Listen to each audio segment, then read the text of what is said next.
Hello students. बेटा last जो मैंने लेक्चर आपको दिया था, पढ़ाया था, हम करंट इलेक्ट्रिसिटी के बारे में पढ़ रहे थे और मैंने आपको ड्रिफ्ट वेलोसिटी के कंसेप्ट को समझाया था। ठीक है, किस प्रकार से हम किसी कंडक्टर के अक्रॉस पोटेंशियल डिफरेंस को अप्लाई करके चार्ज पार्टिकल्स यानी कि इलेक्ट्रॉनों को एक पर्टिकुलर डायरेक्शन में मूव करवाते हैं। जब वो इलेक्ट्रॉन एक पर्टिकुलर डायरेक्शन में कांस्टेंट वेलोसिटी के साथ ड्रिफ्ट होते हैं, जिसे हम ड्रिफ्ट वेलोसिटी कहते हैं, तो हम कहते हैं कि सर्किट के अंदर करंट फ्लो कर रहा है और करंट की डायरेक्शन हमें opposite to the flow of electron लेंगे, कन्वेंशनल करंट की डायरेक्शन लेंगे, क्योंकि जिस टाइम करंट का कंसेप्ट समझा गया था उस टाइम तक इलेक्ट्रॉन्स की खोज नहीं हुई थी। Positive ions, positive charge particles की खोज थी। उनके अकॉर्डिंगली, उनकी डायरेक्शन के अकॉर्डिंगली करंट की डायरेक्शन को कन्वेंशनली लिया जाता है। ठीक है, और दूसरी बात बेटा, इलेक्ट्रॉनिक सर्किट को सॉल्व करने के लिए करंट को पॉजिटिव कंसीडर किया जाता है, तो पॉजिटिव रहे करंट, इसीलिए भी उसकी डायरेक्शन कन्वेंशनल करंट की डायरेक्शन ली जाती है। यहां तक मैंने आपको बता दिया था ड्रिफ्ट वेलोसिटी के बारे में, और करंट और ड्रिफ्ट वेलोसिटी की आपस में रिलेशन भी बताई थी। आज जो हम टॉपिक पढ़ने जा रहे हैं बेटा, कौन कौन से हम टॉपिक पढ़ेंगे, पहले मैं उनके बारे में आपके साथ डिस्कस कर लेता हूं कि हमें क्या क्या पढ़ना है। ठीक है, तो फर्स्ट टॉपिक हमारा रहेगा डिस्कस करने का बेटा मोबिलिटी। मोबिलिटी को हम पढ़ेंगे। दूसरा टॉपिक ऑफ डिस्कशन हमारे पास रहेगा ओम्स लॉ। ओम्स लॉ के बारे में हम जानेंगे। तीसरा टॉपिक ऑफ डिस्कशन हमारे पास रहेगा, यहां से निकल कर आएगा resistance. Resistance and it's cause. Resistance क्या है और इसका कारण क्या है बेटा। ठीक है, कंडक्टर्स के अंदर रेजिस्टेंस का कारण क्या है। ठीक है, उसके बाद जो फोर्थ टॉपिक रहेगा वो रहेगा फैक्टर्स अफेक्टिंग रेजिस्टेंस। रेजिस्टेंस को अफेक्ट करने वाले कौन कौन से फैक्टर हैं। ठीक है, उसके बाद हमारे पास फिफ्थ टॉपिक रहेगा conductance and conductivity.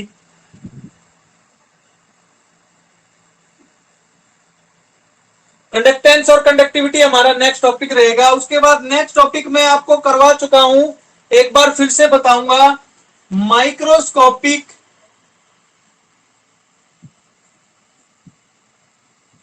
Forms of Ohm's law. Ohm's law की माइक्रोस्कोपिक फॉर्म हम पढ़ेंगे। ठीक है, वो क्या होती है। नेक्स्ट टॉपिक हमारा रहेगा बेटा ओम्स लॉ को डिराइव करके हम बताएंगे, डेरिवेशन। सातवां टॉपिक क्या रहेगा,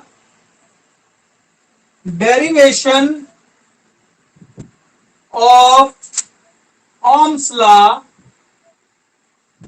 फ्रॉम ड्रिफ्ट वेलोसिटी कंसेप्ट।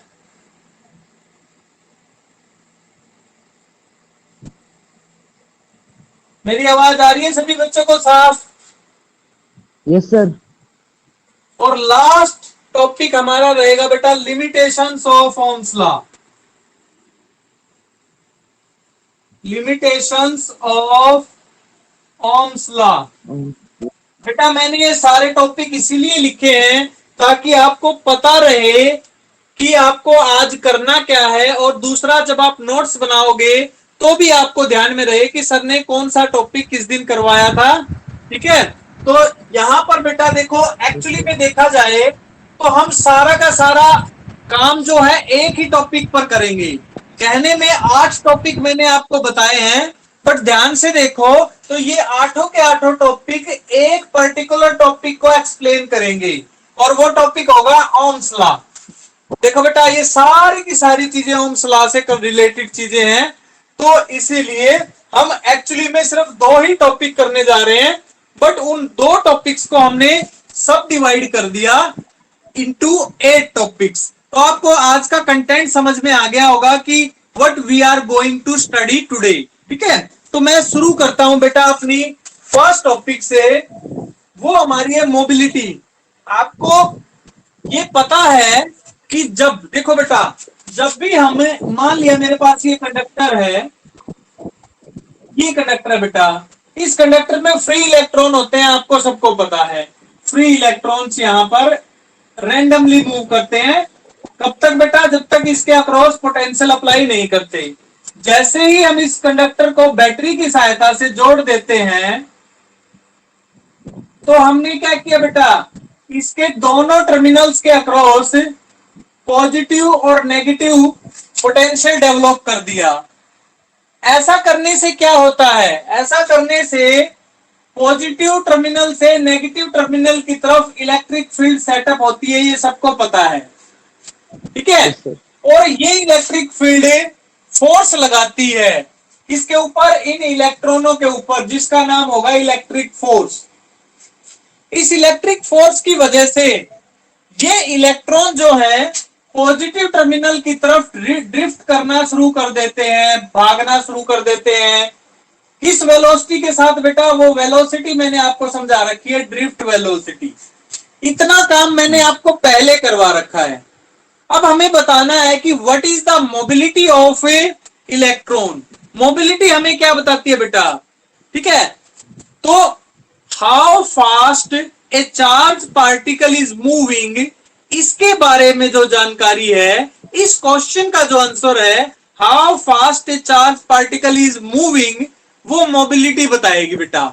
ठीक है, कि चार्ज पार्टिकल, चाहे वो इलेक्ट्रॉन हो चाहे कोई और पार्टिकल, चार्ज पार्टिकल, जैसे इलेक्ट्रोलाइटिक सॉल्यूशन में आयंस होते हैं, तो वो आयंस किस गति से, कितनी तेजी से, कितने स्लो मूव कर रहे हैं, उसकी जानकारी हमें मोबिलिटी से मिलती है। तो बेटा मोबिलिटी की डेफिनेशन क्या है?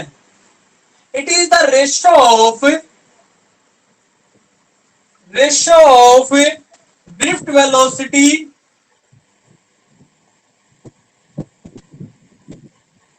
To electric field.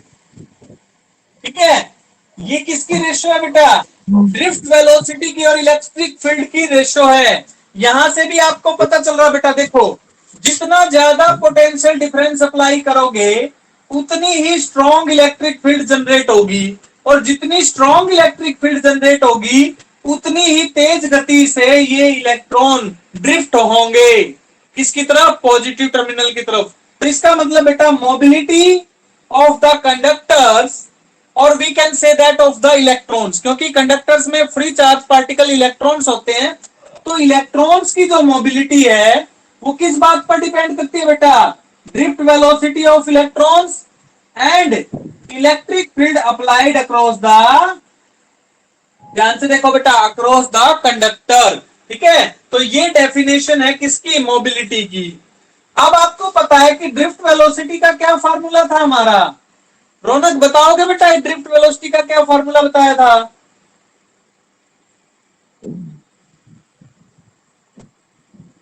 ये फार्मूला पढ़ाया था ना मैंने। ड्रिफ्ट वेलोसिटी का फार्मूला क्या होता है? E by m e tau. ये वाला फार्मूला आपने पढ़ा था ना। तो बेटा इस फार्मूले को यहां पर पुट करोगे, E by m into tau divided by electric field. Electric field से इलेक्ट्रिक फील्ड कैंसिल, तो मोबिलिटी क्या आ जाएगी आपकी इलेक्ट्रॉन्स की? E tau by m. This is the expression which shows the mobility of charge particles. यहां से बेटा चार्ज तो इलेक्ट्रॉन का E तो फिक्स है, ये टर्म तो फिक्स है बेटा। अब देखो क्या पता चलता है यहां से, mobility of the charge particles, यहां पर इलेक्ट्रॉन है, is directly proportional to the average relaxation time. जितना ज्यादा एवरेज रिलैक्सेशन टाइम होगा, एवरेज रिलैक्सेशन टाइम का क्या फॉर्मूला बताया था बेटा, या क्या डेफिनेशन बताई थी मैंने? डेफिनेशन बताई थी, it is the average time between two successive collision. तो दो सक्सेसिव कोलिजन होने के बीच का टाइम जितना ज्यादा होगा, यानी कि टकराने से पहले का टाइम जितना ज्यादा होगा, इलेक्ट्रॉन उतनी ही आसानी से मूव कर पाएंगे। ठीक है ना, तो इसका मतलब एवरेज रिलैक्सेशन टाइम जितना ज्यादा होगा, मोबिलिटी भी उतनी ही ज्यादा होगी चार्ज पार्टिकल्स की। दूसरी बात है बेटा, mobility is inversely proportional to the mass, यानी कि मास जितना ज्यादा होगा इलेक्ट्रॉन की बजाय प्रोटॉन ले लें या आयंस ले लें तो उनका मास इलेक्ट्रॉन के मास के कंपैरिजन में बहुत ज्यादा होता है। तो मास जितना ज्यादा होगा बेटा मोबिलिटी उतनी ही कम हो जाएगी। इससे इस रिलेशन से यहां पर हमें क्या पता चलता है, हमें यह पता चलता है कि जो हैवी चार्ज पार्टिकल्स हैं, चाहे वो आयंस हो, ठीक है, या फिर प्रोटॉन हो, जो इलेक्ट्रॉन से हैवी हैं, उनकी मोबिलिटी, या ये कहें कि the mobility of heavy charge particles is lesser as compare to the mobility of electrons. तो सबसे ज्यादा मोबिलिटी यहां पर देखी जाए तो इलेक्ट्रॉनों की ही होगी। ठीक है, तो ये तुम्हें याद रखिए, एक्सप्रेशन आपको क्लियर हो गया कि मोबिलिटी होती क्या है। ठीक है, तो अब हम अपना नेक्स्ट टॉपिक स्टार्ट करते हैं। मोबिलिटी समझ में आ गई सबको? बेटा मोबिलिटी समझ में आ गई?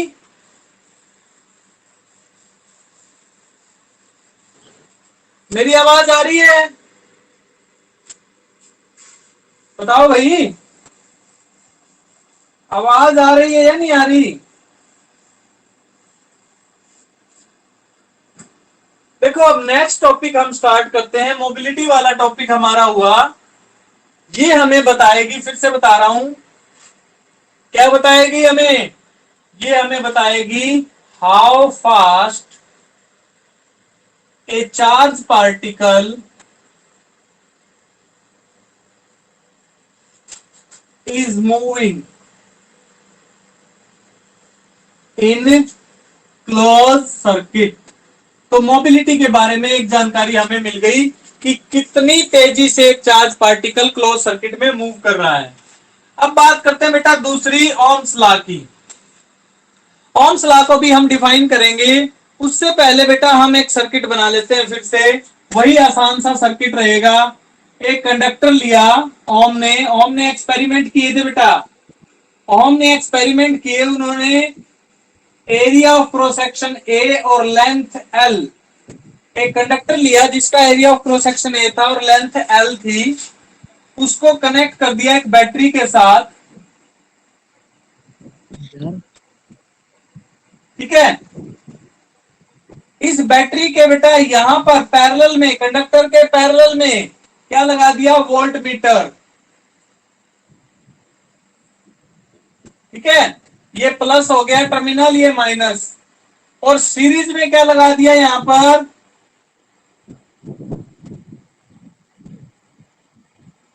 ये हमारे पास क्या हो गया बेटा? एमीटर। तो दो डिवाइस इसने लगा दी। एमीटर का काम क्या होता है? करंट को मेजर करना, जबकि वोल्ट मीटर का काम क्या होता है बेटा? वोल्टेज को मेजर करना। तो ये दोनों चीजों की रीडिंग लेने के लिए, मेजरमेंट करने के लिए उसने एक एक्सपेरिमेंटल सेटअप किया। किसने? ओम ने। ओम ने अब क्या किया बेटा? जैसे ही कुंजी को प्रेस किया, ऑन किया, तो आपको पता है कि यहां पर पोटेंशियल डेवलप हो जाएगा और current start flowing through the circuit. इस सर्किट में से करंट बहना शुरू हो जाएगा और यहां पर इस कंडक्टर के अंदर इलेक्ट्रॉन्स पॉजिटिव टर्मिनल की तरफ ड्रिफ्ट करेंगे। डायरेक्शन ऑफ करंट हमेशा इस तरफ रहेगी, पॉजिटिव से नेगेटिव। इलेक्ट्रॉनों का मोशन जो है वो नेगेटिव से पॉजिटिव रहेगा। ठीक है, तो इस प्रकार से एक्चुअल में सर्किट काम करता है। तो यहां पर उसने क्या पाया? इस पूरे सर्किट को एनालाइज करने के बाद उसने पाया current flowing through the circuit is directly proportional to the applied potential difference across the terminal of the circuit. अब ये रिलेशन कहां से आई मैं तुम्हें समझाऊंगा। भाई उसने एक्सपेरिमेंट करके ये रिलेशन डेवलप की। यहां से ओम्स लॉ की डेफिनेशन क्या है? According to Ohm's law, current flowing through electric circuit is directly proportional to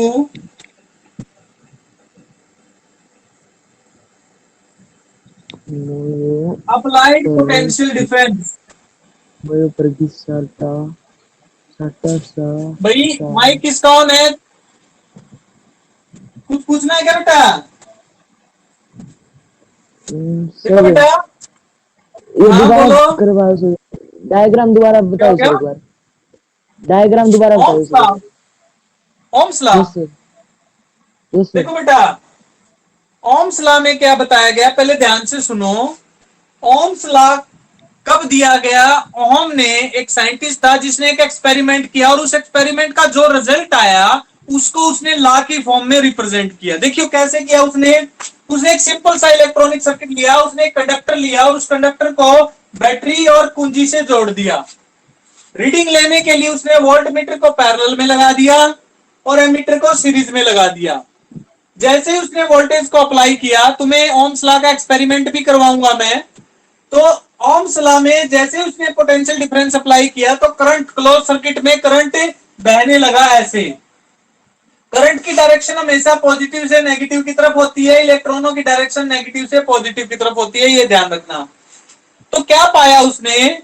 उसने ये पाया कि जो करंट पैदा हो रहा है या जो करंट फ्लो कर रहा है सर्किट के अंदर, वो डायरेक्टली प्रोपोर्शनल है। वो उतना ही आएगा, उसी प्रोपोर्शन में आएगा जितनी हम पोटेंशियल बढ़ाएंगे। इसका ग्राफ अगर देखो, इस रिलेशन को, ये डेफिनेशन मैंने लिख दी। According to Ohm's law, current flowing through the circuit is directly proportional to applied potential difference across the conductor. और इस डेफिनेशन से जब उसने ग्राफ को ड्रा किया, देखो ध्यान से, जब पोटेंशियल का और करंट का ग्राफ बनाया गया तो कैसा ग्राफ आएगा बेटा? देखो, जब पोटेंशियल जीरो होगी, यानी कि बैटरी को हमने क्या कर दिया, डिस्कनेक्ट कर दिया, ऑफ कर दिया कुंजी को, तो करंट भी जीरो आएगा। आपको पता है जब तक पोटेंशियल अप्लाई नहीं करते करंट जीरो रहता, तो पहली कंडीशन सेटिस्फाई होगी कि अगर हमारा सर्किट ऑफ है तो करंट जीरो रहेगा। फिर जैसे जैसे ऑन करने के बाद वोल्टेज, ये वेरिएबल बैटरी है बेटा, जैसे जैसे हम बैटरी से वोल्टेज को बढ़ाएंगे वैसे वैसे करंट बढ़ेगा और स्ट्रेट लाइन आएगी। ये एक्सपेरिमेंट में रीडिंग आ जाती है हमारी। तो यहां से हमें पता चला कि करंट जो है वो डायरेक्टली पैदा हो रहा है प्रोपोर्शनल टू वी। अब आप कहोगे सर ये तो आपने रिजल्ट लिख दिया, कुछ हमें पीछे वाला समझाइए जिससे हमें ये समझ में आ जाए कि यही रिलेशन आएगी। ध्यान से सुनना बेटा, मैंने रिजल्ट लिख दिया, बट मैं इसको थोड़ा सा और पीछे जो मैंने आपको समझाया है करंट के बारे में, उसको कनेक्ट करके समझाने की कोशिश करूंगा कि यही रिजल्ट आएगा, इसके अलावा रिजल्ट नहीं आएगा। ठीक है, कंडक्टर्स के अंदर देखिए, मैं आपको बताता हूं, ध्यान से देखिए।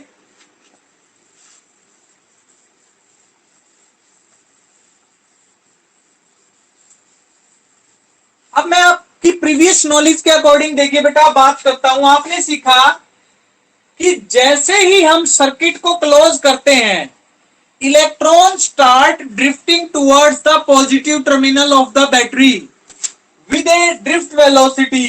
तो इलेक्ट्रॉन क्या करते हैं बेटा, ड्रिफ्ट वेलोसिटी के साथ मूव करना शुरू करते हैं, जिसका फार्मूला मैंने लिखा था, drift velocity is equal to e m by tau. ये फार्मूला है कब, जब सर्किट को क्लोज किया जाता है। क्लोज सर्किट में ड्रिफ्ट वेलोसिटी का ये फार्मूला है। ये सारी टर्म कांस्टेंट है, तो यहां से हमें पता चला कि ड्रिफ्ट वेलोसिटी डायरेक्टली प्रोपोर्शनल है अप्लाइड फील्ड के। जितनी ज्यादा इलेक्ट्रिक फील्ड अप्लाई करोगे उतनी ज्यादा ड्रिफ्ट वेलोसिटी बनेगी, उतनी ज्यादा ड्रिफ्ट वेलोसिटी से इलेक्ट्रॉन मूव करेंगे। अब बात आती है बेटा, ध्यान से देखो, दूसरी बात, दूसरी रिलेशन थी, हमने फर्स्ट यूनिट में पढ़ी थी कि जब भी हम दो टर्मिनल्स के अक्रॉस पोटेंशियल डिफरेंस अप्लाई करते हैं, तो मैंने बताया था इन टर्मिनल्स के बीच में इलेक्ट्रिक फील्ड सेटअप हो जाती है, ये भी बताया था। दूसरी रिलेशन थी बेटा, electric field is equal to potential divided by the length. Length कितनी है बेटा इस कंडक्टर की, L। तो इन दो टर्मिनल्स के बीच में इलेक्ट्रिक फील्ड सेटअप होगी E, जिसका फार्मूला लिखा जाएगा, क्या लिखा जाएगा बेटा, E is equal to V by L। L देखो कंडक्टर की लेंथ फिक्स है, तो ये वाली टर्म हमारे पास फिक्स है।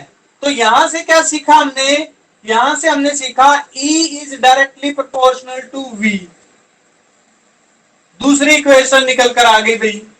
तीसरी इक्वेशन क्या थी हमारी, करंट और ड्रिफ्ट वेलोसिटी की रिलेशन बताई थी मैंने। करंट किसके बराबर होता है, ANEVD, यानी कि जब सर्किट को क्लोज किया जाता है तो उसमें से जो करंट बहता है बेटा, वो करंट इस फार्मूले से रिप्रेजेंट किया जाता है, ANEVD। ए क्या है? एरिया, एन क्या है? Number of electron per unit volume, E क्या है बेटा? Charge on the electron, VD क्या है? Drift velocity of electrons. तो ये फार्मूला क्या बताता हमें? ये फॉर्मूला बताता है current is directly proportional to VD. ध्यान से देखो बेटा, 3 इक्वेशन मैंने लिखी है। जिस बच्चे ने ये तीनों इक्वेशन समझ ली उसको ये ओम्स लॉ भी समझ में आ जाएगा। इन तीनों इक्वेशन को एक बार कनेक्ट करो। हमें बनाना है आई और वी के बीच का रिलेशन। तो थर्ड इक्वेशन क्या लिखी जाएगी? I is directly proportional to VD. अब जो वीडी है वो किसके डायरेक्टली प्रोपोर्शनल है? ये देखो, आई तो वीडी के डायरेक्टली प्रोपोर्शनल है। वीडी डायरेक्टली प्रोपोर्शनल है इलेक्ट्रिक फील्ड के, और इलेक्ट्रिक फील्ड डायरेक्टली प्रोपोर्शनल है अप्लाइड पोटेंशियल के। क्या तुम्हें यहां तक समझ में आया बेटा? यहां तक समझ में आ रहा है? Yes sir. तो बेटा ये तीनों रिलेशन फिर से देख लो। करंट ड्रिफ्ट वेलोसिटी के प्रोपोर्शनल है, ड्रिफ्ट वेलोसिटी इलेक्ट्रिक फील्ड के प्रोपोर्शनल है, इलेक्ट्रिक फील्ड पोटेंशियल के प्रोपोर्शनल है। तो क्या मैं तीनों रिलेशंस को कनेक्ट करके ऐसे लिख सकता हूं? ऐसे लिख सकता हूं बेटा?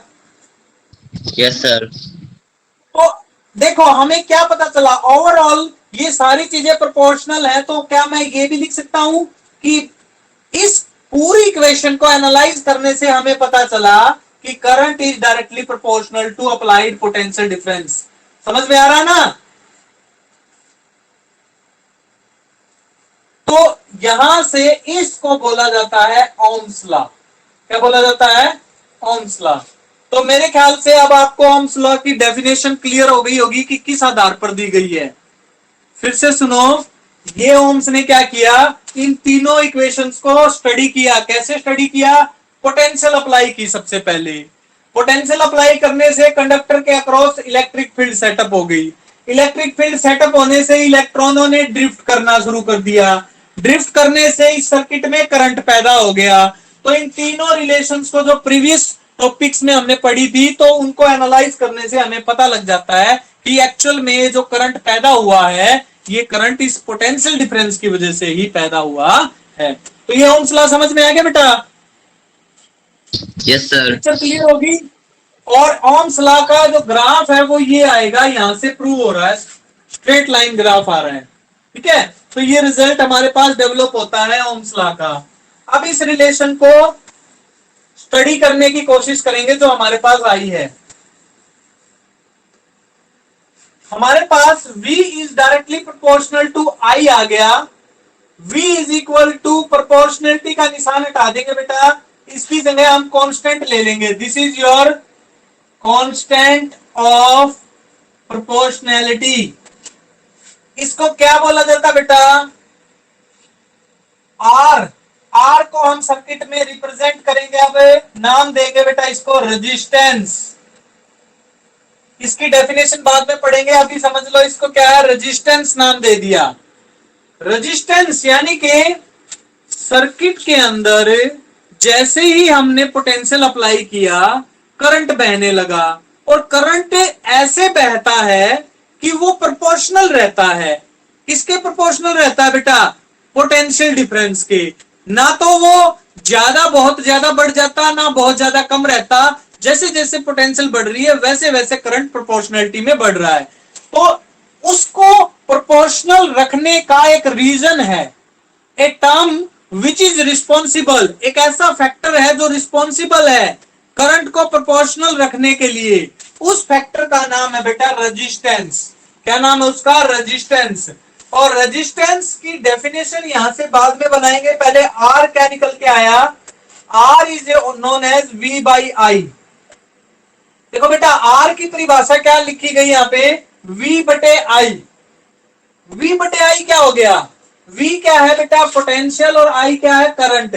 पोटेंशियल और करंट का जो ग्राफ होता है, जब हम देखो ध्यान से देखो बेटा, यहां पे मैं क्या कर रहा हूं?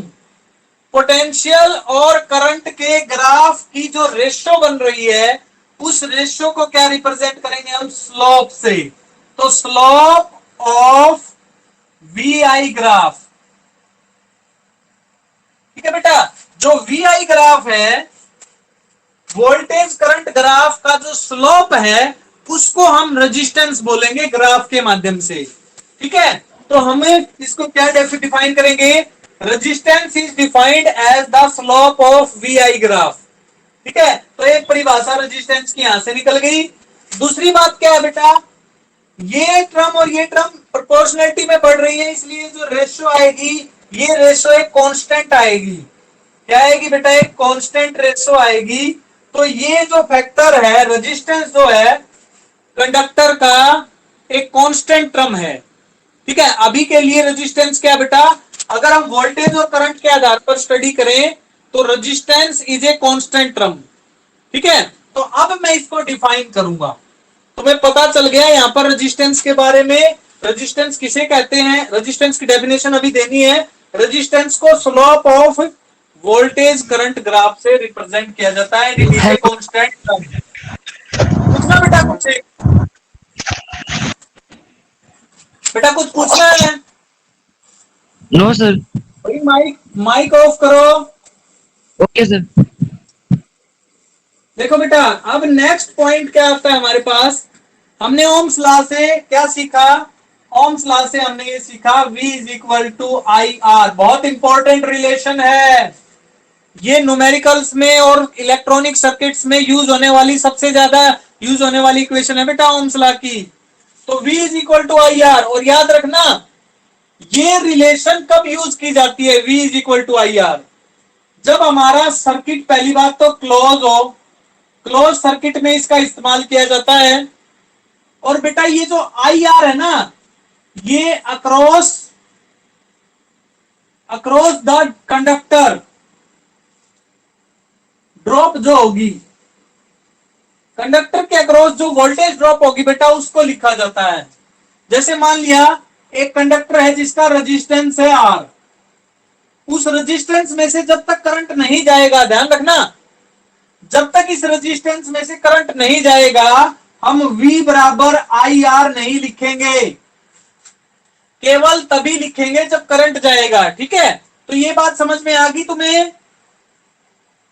ठीक है। तो V बराबर आई आर केवल कब लिखना है बेटा? जब क्लोज सर्किट हो और रेजिस्टेंस में से करंट बह रहा हो, तो हम V बराबर आई आर लिख सकते हैं। अब बात करते हैं कि आई आर लिखने के बाद इस R को डिफाइन किया गया। R is known as resistance. Resistance को कैसे समझा उसने? ओम्स ने क्या कहा? ओम ने एनालाइज किया, every conducting material offers an opposition to the flow of current. प्रत्येक कंडक्टिंग मटेरियल बहने वाले करंट का अपोज करता है। उस अपोजिशन को उस रेजिस्टेंस का नाम दिया गया है बेटा। उस अपोजिशन ऑफर्ड, रिस्ट्रिक्शंस भी बोल सकते हैं, उस अपोजिशन को, रिस्ट्रिक्शंस को क्या नाम दिया गया? रेजिस्टेंस। रेजिस्टेंस एक्चुअली में क्या होती है? इट इज द अपोजिशन और रिस्ट्रिक्शन ऑफर्ड बाय मटेरियल। बेटा ये मटेरियल के अंदर की प्रॉपर्टी है, बाहर से नहीं आती।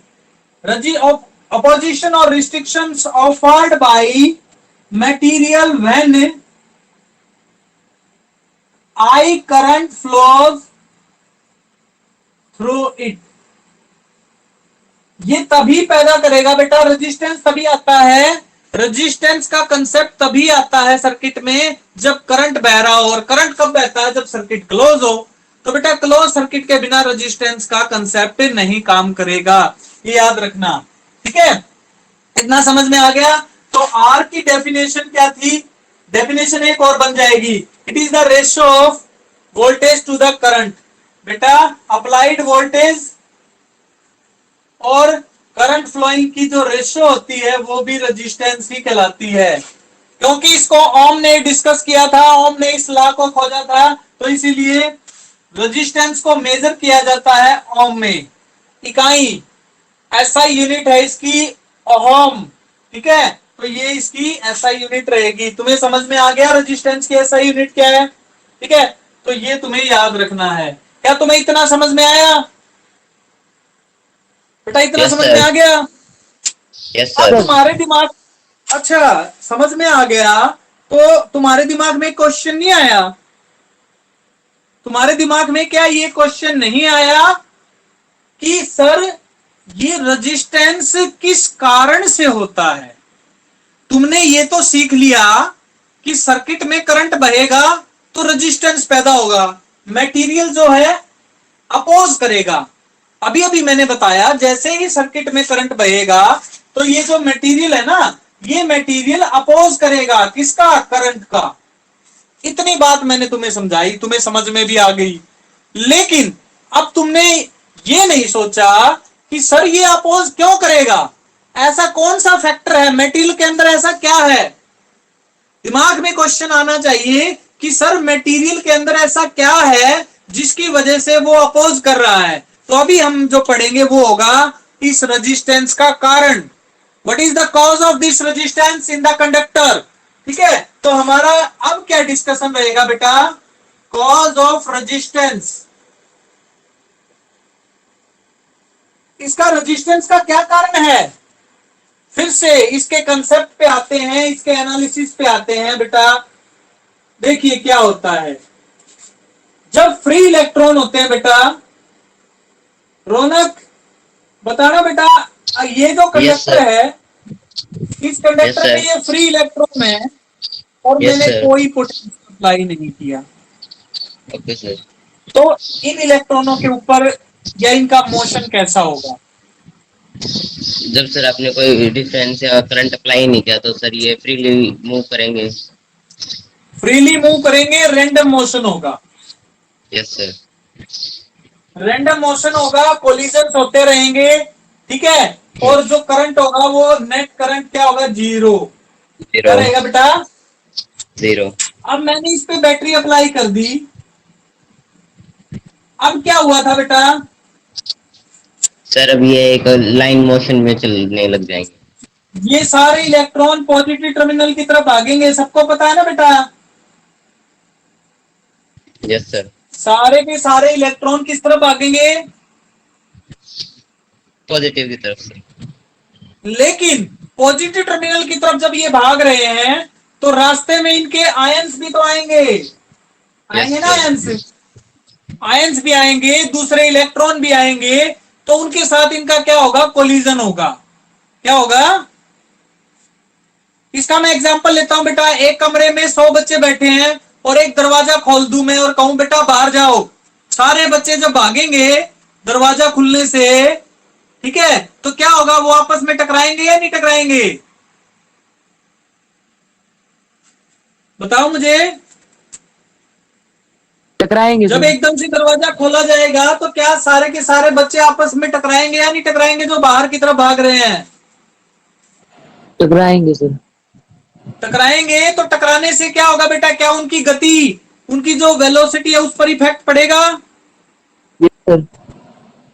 पड़ेगा ना? तो इसका मतलब ये हुआ बेटा कि because of the collisions with the ions velocity of electron is restricted.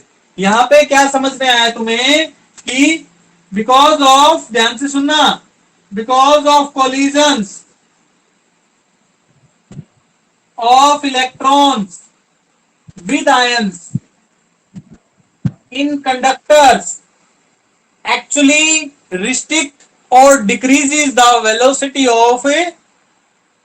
of electrons। यानी कि बेटा जो कोलिजन है, ध्यान से सुनना बेटा, अब इस बात का रिलेशन मैं यहां से निकालूंगा। मैंने ड्रिफ्ट वेलोसिटी क्या बताई थी?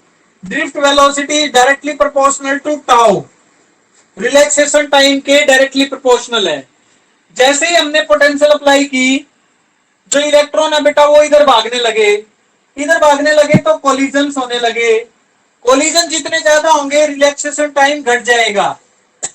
याद रखना, कोलिजन्स जितने ज्यादा होंगे रिलैक्सेशन टाइम डिक्रीज हो जाएगा। क्यों?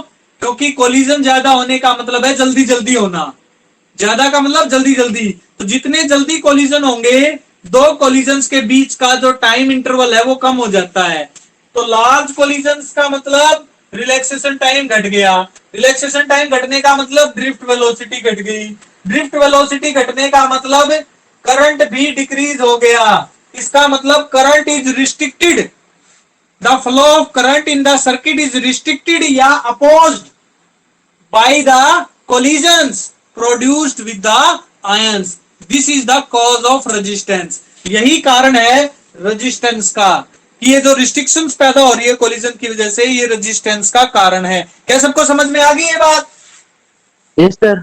सर रेजिस्टेंस का कारण समझ में आ गया बेटा? Yes sir. ठीक है। अब हमने ओम्स लॉ पढ़ लिया, रेजिस्टेंस के बारे में स्टडी कर लिया, रेजिस्टेंस क्या होता है ये हमने जान लिया। अब हमारा नेक्स्ट टॉपिक रहेगा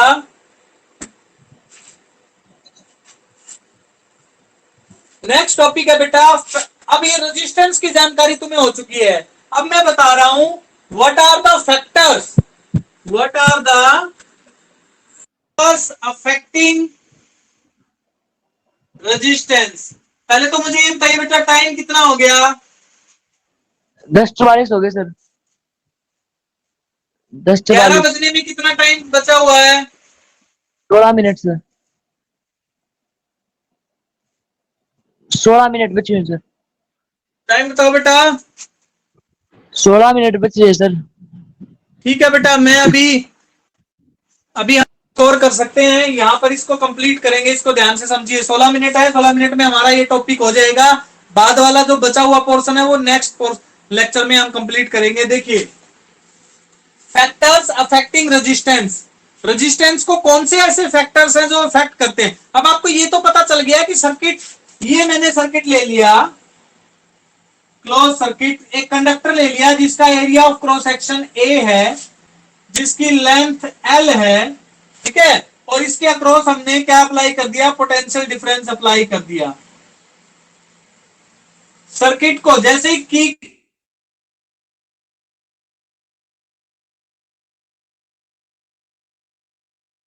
है, यानी कि ओम्स लॉ यहां पर हम लगाएंगे। अब बात आती है बेटा, ऐसे कौन कौन से कारण हैं, ऐसे कौन कौन से फैक्टर्स हैं जो इस सर्किट में बहने वाले करंट को रिस्ट्रिक्ट करेंगे, यानी कि रेजिस्टेंस को इफेक्ट करेंगे। ध्यान से देखिए बेटा, तो इसके लिए भी एक्सपेरिमेंट किया गया, इसके लिए बहुत सारे एक्सपेरिमेंट किए गए।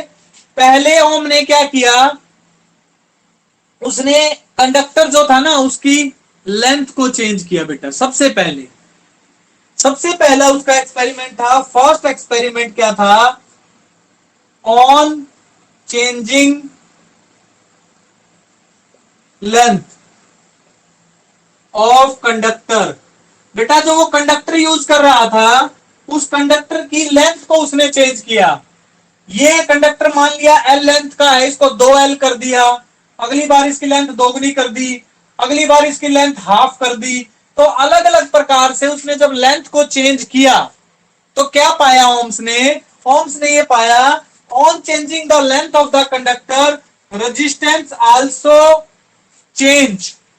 और क्या चेंज होता बेटा? उसने ये पाया resistance is directly proportional to L.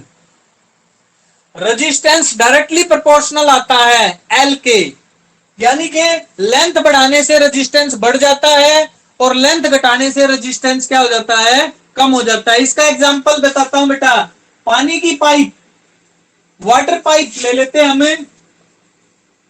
Water pipe में क्या होता है बेटा, अगर वाटर पाइप लंबी है बहुत ज्यादा और पतली है, ठीक है, तो जो पानी है उसको फ्लो करने में क्या होगा बेटा? दिक्कत आएगी, रेजिस्टेंस फील करेगा। If the length of the wire, और we can say that length of the pipe is larger, resistance offered by the pipe is also larger. ठीक है, समझ में आई ना बात? जैसे कि तुम बेटा वहां पे वाटर राइड में जाते हो, कई बार झूला होता है वो पानी वाला, उसमें से एकदम से आते हो, जितना लंबा ज्यादा झूला होगा बेटा उतना ही रेजिस्टेंस ज्यादा होगा। ठीक है, जितना खुला होगा, खुला का मतलब बेटा जिसका एरिया ऑफ क्रॉस सेक्शन ज्यादा होगा। अगर हम बात करें टूटी है, टूटी में से कम पानी आएगा, ट्यूबवेल में से ज्यादा आएगा। ट्यूबवेल का जो एरिया ऑफ क्रॉस सेक्शन है, दूसरी बात कर रहा हूं बेटा, लेंथ का समझ में आया। लंबी पाइप ले लोगे, दो अलग अलग पाइप ले लो, छोटी और लंबी, तो लंबी पाइप ने ज्यादा रेजिस्टेंस ऑफर करना है।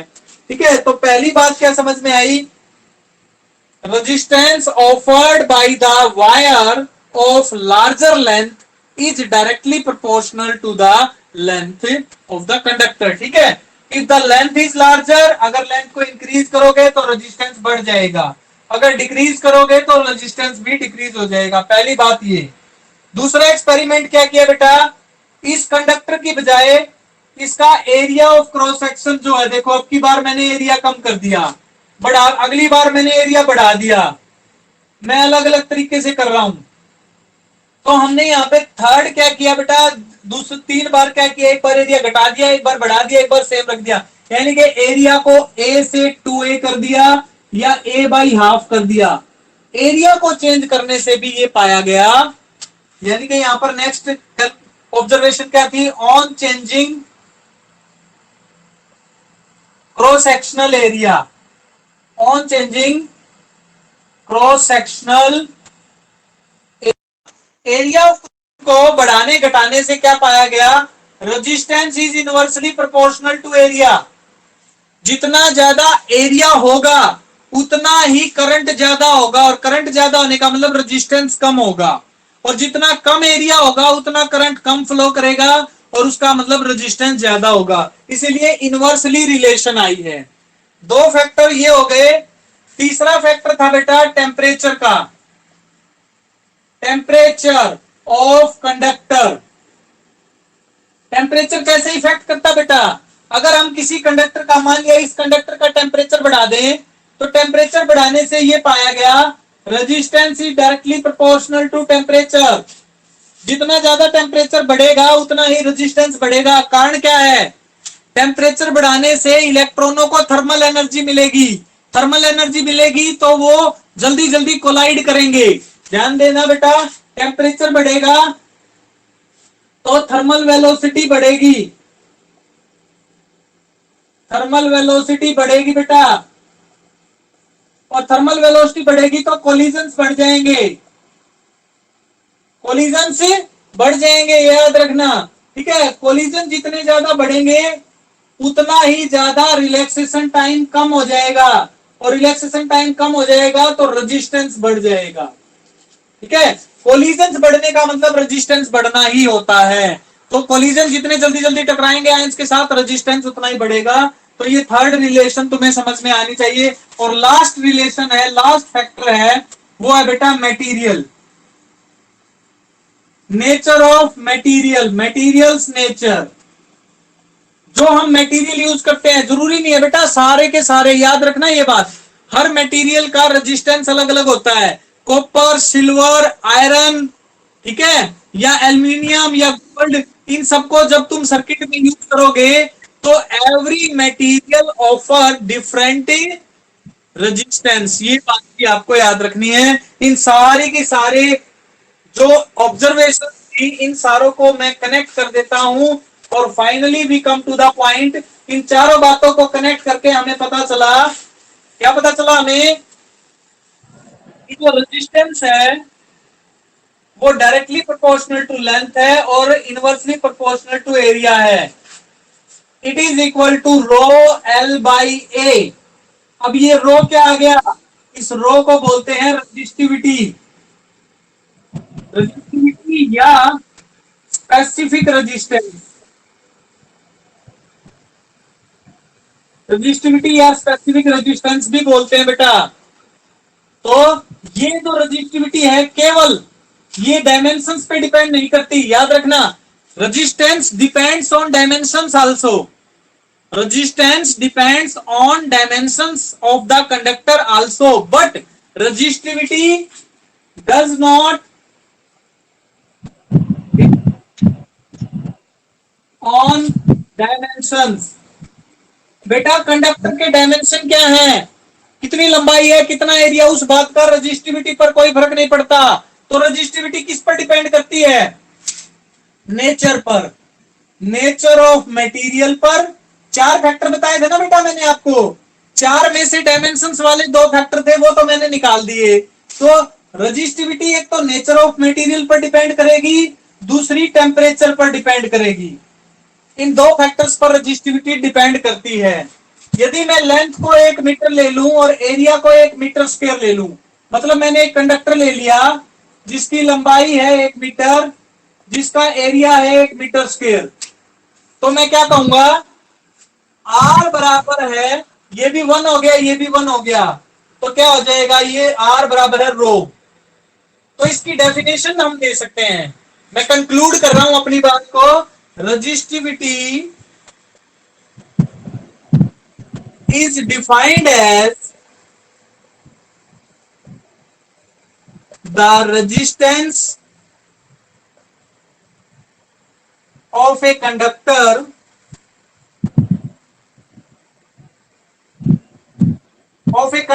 of unit length and unit area। बेटा यूनिट लेंथ और यूनिट एरिया का कोई भी कंडक्टर ले लो, उसका जो भी रेजिस्टेंस होगा वो रेजिस्टिविटी कहलाएगी। ये बात आपको याद रखनी है। रेजिस्टिविटी की डेफिनेशन यहां से निकल कर आ गई। बस इसका एसआई यूनिट और देख लो, resistivity is equal to R, ये आर हो गया, एरिया ऊपर चला जाएगा, लेंथ नीचे चली जाएगी। ओम, रेजिस्टेंस को ओम में नापते हैं, एरिया को मीटर स्क्वायर में नापते हैं, लेंथ को मीटर में नापते हैं, कट गया। तो रजिस्टिविटी की यूनिट आ गई बेटा ओहम मीटर, ये यूनिट है रजिस्टिविटी की। समझ में आ गया आपको? Yes sir. तो बेटा हाफ मैंने आज टॉपिक करवा दिए हैं टाइम के अकॉर्डिंगली। यहां तक आपको इस लेक्चर से मिल जाएगा, 10-15 मिनट के बाद ये लेक्चर ऑनलाइन आ जाएगा, आप इसको देख लेना दोबारा से। और कोई डाउट हो तो नेक्स्ट लेक्चर में मेरे से पूछ सकते हो, ठीक है बेटा? तो ये कंप्लीट कर लोगे? Yes sir. ये कंप्लीट हो जाएगा। Yes sir.